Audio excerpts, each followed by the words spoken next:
मैं हैदराबाद कर्नाटक भोई जनसेवा संघ का अध्यक्ष, फिर ये सही आस्पट कार्मिक अध्यक्ष में भगवान भोई को। ये पूरा भारत में नरेंद्र मोदी जी कौन है किसी को मालूम नहीं आता। अब कैसा मालूम होगा नरेंद्र मोदी जी है बोल को। ये जो डॉक्टर बाबा साहेब अम्बेडकर साहब जो संविधान लिखे है, वो संविधान एक मत के हक से नरेंद्र मोदी जी आज प्रधानमंत्री हुए। अगर डॉक्टर बाबा साहेब अम्बेडकर जी पर संविधान अगर नहीं लिखे रहे तो इन्होंने प्रधानमंत्री नहीं होते थे। और डॉक्टर बाबा साहेब अम्बेडकर मत के हक से प्रधानमंत्री हो को, उनके संविधान से जितना बड़ा आदमी हो को, और उनके कार्यकर्ता उन्होंने संविधान तिरपड़े करने का बात करते, फिर उन्होंने हिंदू मुस्लिम का झगड़ा लगाने का बात करते। हिंदू मुस्लिम का झगड़ा ही उन्हें क्यों लगे बोले तो अब पूरा विश्व में 100 जात के लोग बोले तो भारत में है।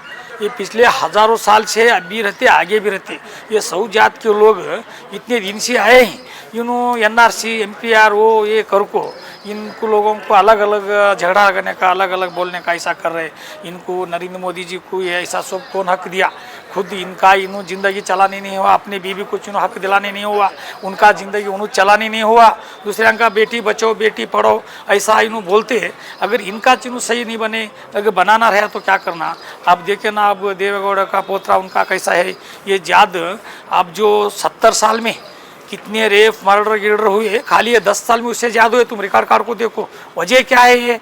ये इनका कानून में दम नहीं है। खाली वो बीजेपी का आदमी रहा, वो कुछ भी करे तो माफ़ कर देते। कांग्रेस का आदमी रहा, दूसरा आदमी रहा तो केजरीवाल सरकार उसका नहीं रहे सो केसान दाल को तकलीफ देखो, लोगों को कुछ भी बढ़ना नहीं, आगे क्या भी होना नहीं, ऐसा ये कर रहे नरेंद्र मोदी जी। उनका गलत है।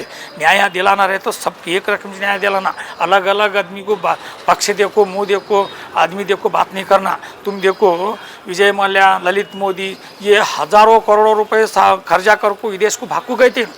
जब इन्होंने भाग जाने वापस इंडिया को आने का उम्मीद नहीं आता, वैसे लुटेराम को हज़ारों करोड़ रुपए खर्चा कर को भारत का पैसा लूट को गए आदमी को वापस उनको इंडिया ला को, और उनका पूरा 1,15,000 करोड़, 20,000 करोड़, 10,000 करोड़ वो अनिल अंबानी को, फिर नरेंद्र मोदी का 70 को 8,000 करोड़, ऐसा मिनिमम क्या नहीं को तो 15 से 20 लाख करोड़ उनका खर्चा माफ़ किए, और 20 से 25 लाख करोड़ रुपए उनको और पैसा दे को उनको धंधे को लगे। फिर उनको ये गैस डीजल पेट्रोल गिट्रोल सब जो विद्युत कंपनी ईमान एयरपोर्ट सब वही लोगों को बेच दिए।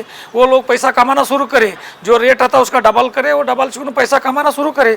अब इन्होंने मोदी जी भेज दिए उनको पेट्रोल डीजल कम करने का, इनके हाथ क्या भी अधिकार नहीं है मोदी जी के पास।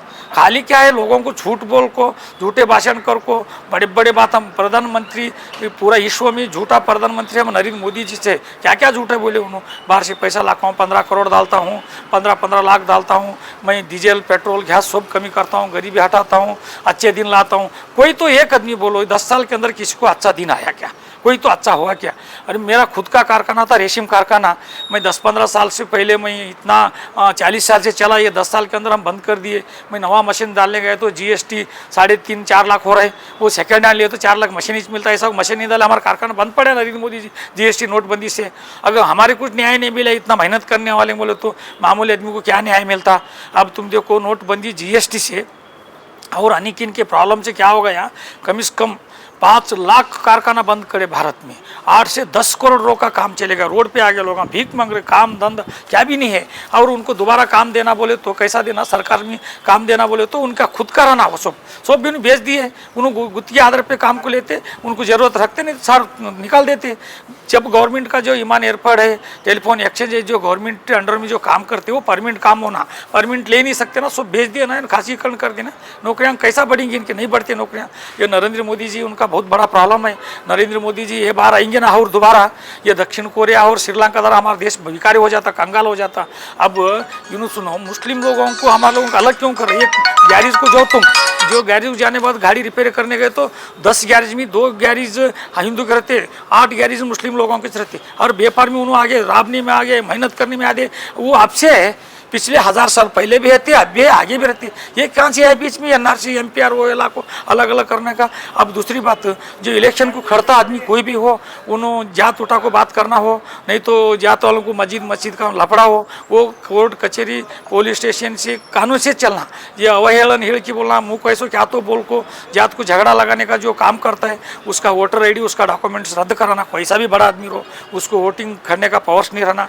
वो क्या करना, वो आदमी इससे पहले आया है, उन क्या काम करे उसके बारे में बात करो। तुम आगे क्या करना है वो बात करो, डेवलपमेंट की बातें करो। ये झगड़े के मस्जिद के वो ये 20 लफड़े क्या जरूरत है? वो कोर्ट कचहरी चलते रहता। हम अवहेलन हिड़ की बोल को लोगों को झगड़ा लगा को, ये वोट के वास्ते झगड़ा लगा को, वोट लेना बोल को कौन से कानून में है ये?